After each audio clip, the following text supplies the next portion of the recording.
आजच डाउनलोड करा आणि तुमच्या आवडत्या मालिकांचा आनंद लुटा। आव ऐका की ती निघाली या आपण त्रास दिला म्हणून माहेरात निघून आली असं सगळ्या गावात सांगत बसल। नाही नाही तुम्ही जावा बरं तिला इशरा काय झालं ती। उषा शांत राहा जरा धरून निर्णय घेतलाय ना म्हणजे नक्कीच ठोस काहीतरी कारण असणार आहे। आता रागात होती ती शांत झाली की बोलल आपल्याशी। आपण कधी हा येळ गेल्यानंतर बोलून काय फायदा आहे त्याचा सांगा की काय फायदा आहे। तुम्हाला पण आता बरं वाटत असेल ना हा अहो माझ्या लेकराबरोबर हिचं लगीन लावून दिलं आणि ती आता माझ्या लेकराला सोडून निघाली या। आता माहेरात जाईल आणि भावाला नको नको ती सगळं सांगत बसल आणि तिचा भाव येईल इथं तनतन करत भांडण करायला मग मी काय करू। हे बघा तिला 5 बोटं सुद्धा लावली नाही तर तुम्ही तर सगळं बघितलं या। तिकडे ती भाग्या निघून गेली या आणि इकडे ही निघून चालली या। अहो काय रीत भात आहे का नाही हा असं घर सोडून जायचं असतं का। हे बघा सरळ आपल्या गावातली 4 मोठी माणसं बोलवून घ्या आणि त्यांच्या समोर काय असेल ते सांगू द्या आणि खुशाल निघून जाऊ द्या। उषा आता तू सगळं ठरवणार आहेस का। धनु अरे जिम अरे बाबा आपल्या दोघांची कर्मकांडी सुरू झाली या घरात। अरे तू लग्न करून आणलेली बायको यार वेळेला रात्रीची माहेराला निघाली या। तरी मी म्हणलं होतं का नाही की ह्या पोरीचं लक्ष नाही संसारात म्हणून पण नाही बापल्याकाने माझ्याकडे लक्षच दिलं नाही। सणासुदीच्या वेळेला हे असलं तिला जोर आलाय भांडायचा। आता माहेराला जाईल आणि आपल्या सगळ्या कुचागळ्या सांगत बसल भावाला।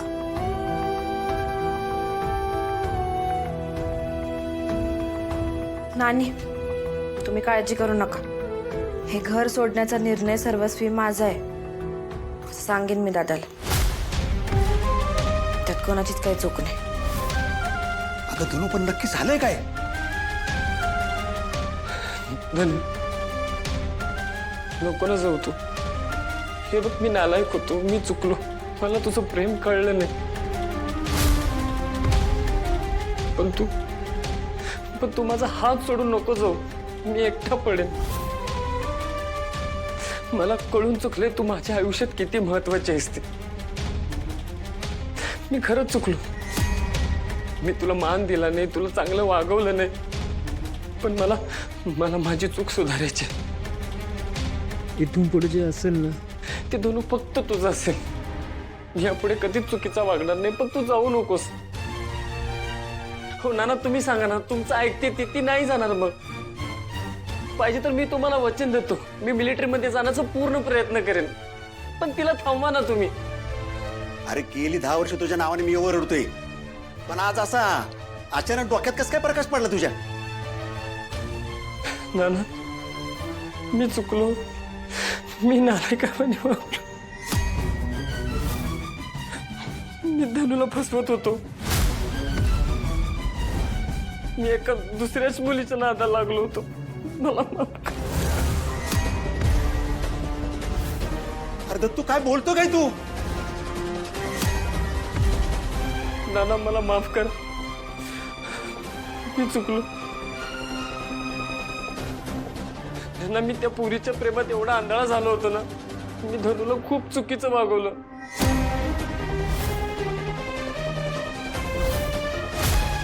पुरतं येडं केलंयस रे त्याला तू। खूप जण वेडे आहेत या कामिनीसाठी आणि ही कामिनी फक्त तुझ्यासाठी। कामिनी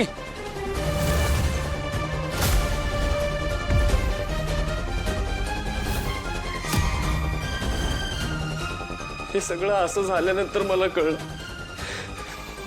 धनुचं माझ्या आयुष्यात असणं किती महत्वाचं आहे ते।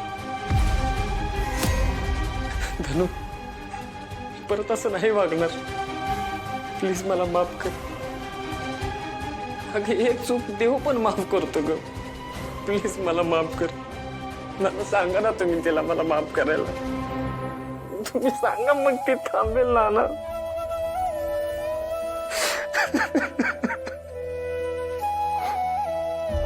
उठ पोरा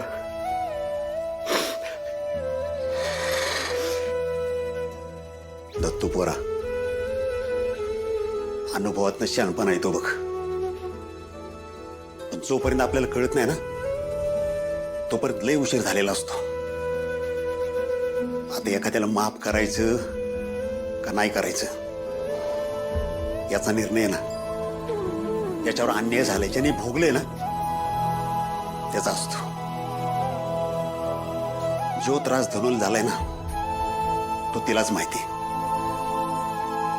तेव्हा आता तीच ठरवल की तुला माफ करायचं का नाही.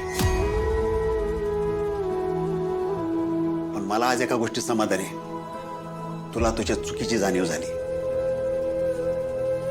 तुझे काय बोलला मनापासून बोल, खरं बोलला याचं समाधान आहे. आता आम्ही तुमच्या दोघांच्या मध्ये पाडणार नाही. आता इथून पुढे तुमचं नातं शेवटापर्यंत न्यायचंय का इथंच थांबायचंय हे तुम्ही दोघांनी विचार करून ठरवा. धनुपुरे, जगाला जन्म घालणारी एक स्त्रीच असते आणि तीच तिच्या लेकरांच्या चुका पोटात सामावून घेत असते. तू तुझ्या नवऱ्याच्या चुका पोटात सामावून घ्यायच्या का नाही घ्यायच्या याचा सर्व निर्णय तुझा आहे. पण मला माहिती आहे की तू योग्य निर्णय घेशील. चला आता बाहेर. नको ते वेड्या बैलाच्या पाठीशी उभं राहिला ना तुम्ही, त्याच्यामुळे रडायची वेळ आली तुमच्यावर. वेळीच त्या बैलाचे कान पिळले असते की लाड केले नसते ना तर आजची परिस्थिती उद्भवली नसती. चला बाहेर.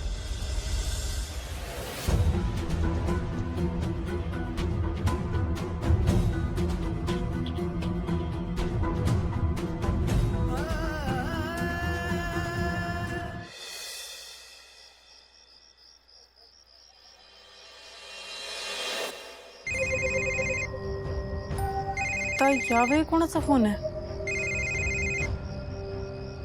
तेजू अक्का. भागू? हा बोल भागू. अक्का, मला काहीतरी चुकतं असं वाटतंय. म्हणजे म्हणजे माझं मनच लागत नाही इथे. काहीतरी वेगळं वाटतंय अगं. भागू, तुला मी सांगितलं होतं विचार करून निर्णय घे. तू इथनं जाऊन खूप मोठी चूक केली भागू. अक्का, मला काहीच सुचत नव्हतं. मला जे वाटलं ते मी केलं. माझं दादावरचा राग गेलेला नाही अजून, पण माझ्या या आई वडिलांची पण माझं मन जुळेना झालंय. ही लोक जरा विचित्र वाटतायत. का? काय झालं? तुला त्यांनी काही त्रास तर नाही दिला ना?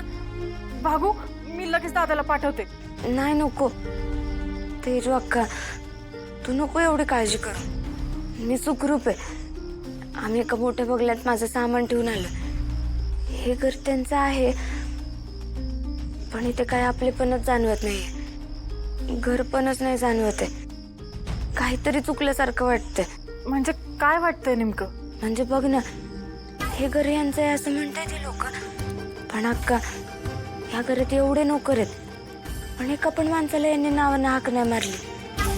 त्या माणसांच्या नजरेत ह्यांची कसलीच ओळख नसल्याचं दिसलं. एक पण माणूस ओळखीचा नसेल का ग यांच्या? भागू, तुला मला तिकडचा पत्ता पाठवता येईल का? हो मी पाठवते, पण तू हा पत्ता कुणालाच पाठवू नको. दादाला तर अजिबात पाठवू नकोस. कदाचित नवीन लोकांना बघून मला टेन्शन आलं असेल. जास्त विचार केला की मनात काही येतं. तसंच झालं असेल. उगाच माझ्यामुळे दादाला काळजीत पडलेलं मला नाही आवडणार. हळूहळू होईल मला या गोष्टींची सवय. काय वाटलं तर करते तुला फोन. बागूबाई, अक्का करते नंतर. बरं.